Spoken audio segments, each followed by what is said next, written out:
Assalamualaikum warahmatullahi wabarakatuh. Perkenalkan, nama saya Muhammad Fadilin dari UPBJ Jakarta. NIM saya 05132609. Saya akan menyelesaikan tugas tuton 1 mata kuliah analisis dan visualisasi data. Tugasnya ini diberikan data tabel DV Excel 50 data kecepatan dan jarak dari sebuah mobil. Oke, di sini tugasnya untuk digunakan tools R untuk menghitung nilai berikut. Oke, kita buka dulu toolsnya. Kita setting dikit ya untuk warnanya.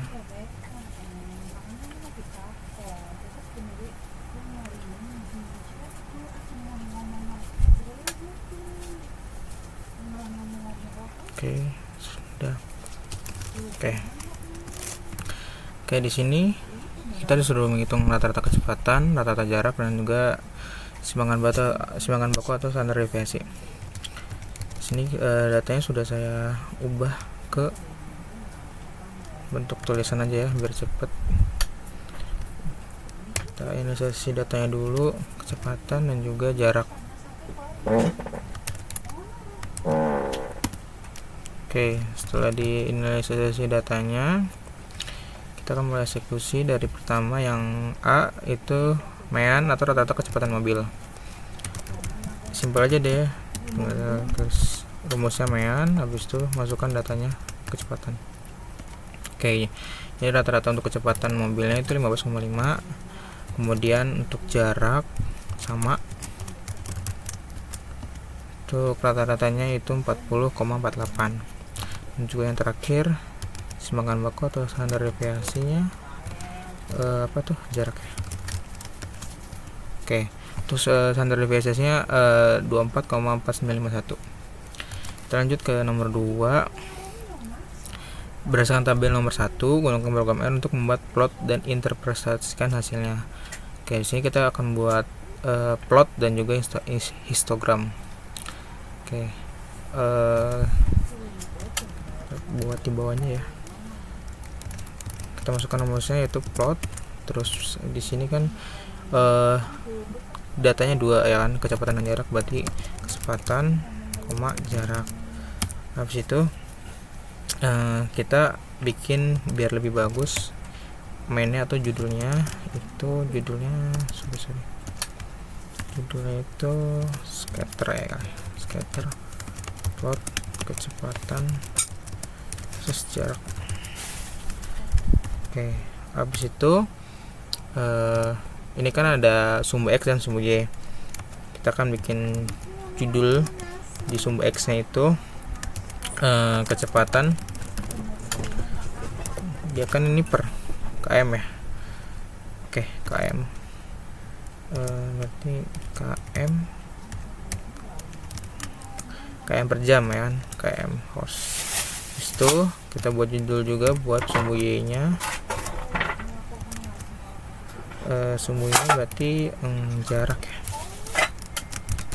jarak atau meter. Jangan lupa tanda kutip, nanti dia nggak bisa. Oke, habis itu kita beri warnanya bebas ya, opsional, warna biru mungkin. Dan terakhir bentukannya. Jadi bentukannya ini saya pakai PCH 16. Kenapa 16? Karena dia bentukannya nanti full bulat gitu dan terisi nggak kosong. Oke, kalau udah jangan tutup kurung. Oke, bentukannya begini. Untuk scatter plot kecepatan dan jarak. Oke, berdasarkan grafik scatter plot yang tampil di sini, terlihat sebaran-sebaran titik ini dari kiri ke kanan itu naik ya. Data-data ini tuh yang menghubungkan antara variabel kecepatan dan jarak berhenti nih, jarak berhenti per meter. Dari 50 sampel mobil, pola titik-titik ini tuh menunjukkan kecenderungan meningkat secara linear dari arah kiri ini nih, dari 0 kiri bawah menuju ke atas, kanan atas. yang menandakan adanya korelasi positif yang kuat antar kedua variabel tersebut. Hal ini secara statistik dapat diinterpretasikan bahwa semakin tinggi kecepatan suatu mobil, maka akan semakin jauh juga jaraknya yang ditempuh oleh mobil tersebut sehingga benar-benar berhenti secara sempurna. Untuk interpretasi plotnya begitu ya. Oke, setelah kita dapatkan peroleh scatter dan interpretasinya, kita akan hitung lagi untuk histogram. Nah, histogram itu kurang lebih sama ya rumusnya, cuman dibedakan di ini aja di depannya. Histogram dia sebenarnya bisa bisa histogram sih, ini juga bisa sih, karena dia makanya cuman pakai untuk kecepatan, jadi kita kecepatan aja. Terus itu kita bikin judulnya histogram aja, histogram kecepatan mobil gitu ya. Judulnya itu karena kita pakai kecepatan ya, kecepatan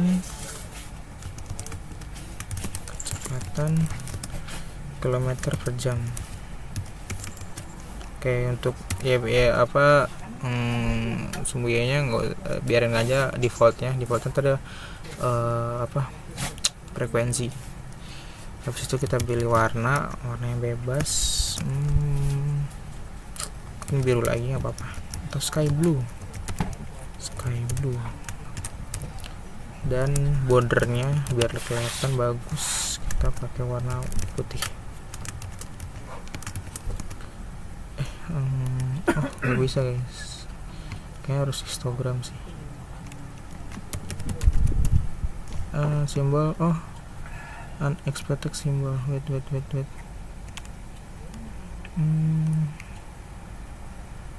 kecepatan main benar.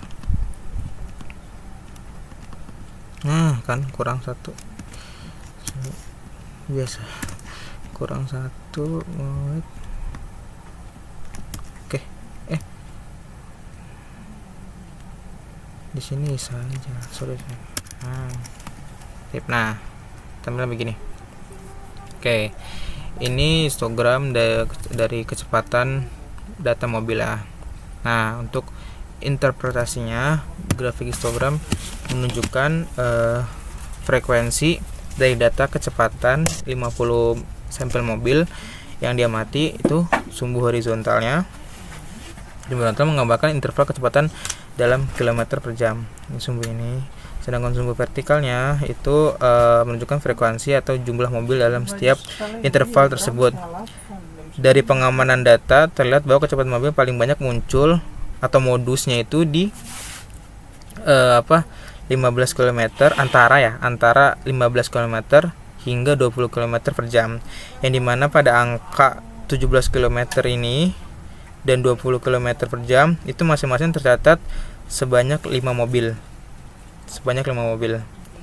Distribusi data menunjukkan bahwa mayoritas mobil dalam melaju gitu ngebut itu dengan kecepatan di atas 10 km per jam.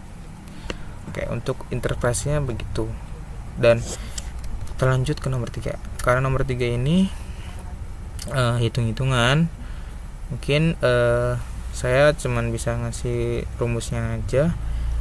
Rumusnya itu tuh nanti untuk hasilnya saya ketik di PDF. Untuk rumus ini kan kita menghitung KK ya, atau koefisien keragaman. Nah, untuk menghitung KK itu kita hanya perlu 2 aja, membagi antara standar deviasi, membagi deviasi dengan mean atau rata-ratanya, dengan atau rata-rata. Oke, di sini kita akan menghitung untuk koefisien keragaman yang di nomor 3. Pertama untuk kita ngitung nilai matematikanya dulu. Rumusnya yang tadi saya jelaskan yaitu simbangan baku atau SD dibagi dengan rata-rata.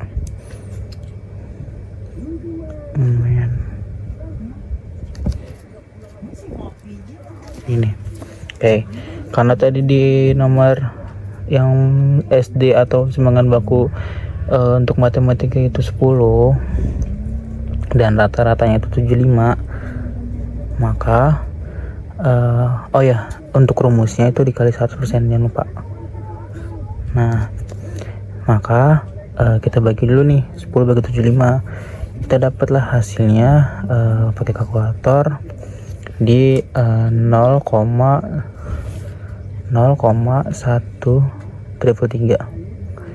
Nah, setelah itu kita kalikan 100%. Hasilnya kita dapat di 13,33%. Nah, sekarang kita ngitungnya nilai kedua, itu untuk nilai bahasa Inggris. Rata-ratanya itu diketahui 70 dan simbangan baku atau SD-nya itu di 8. Langsung aja kita implementasiin. 8 dibagi 70 dikali 100%. Nah, kita dapat hasilnya di 8 atau 70 itu 0,11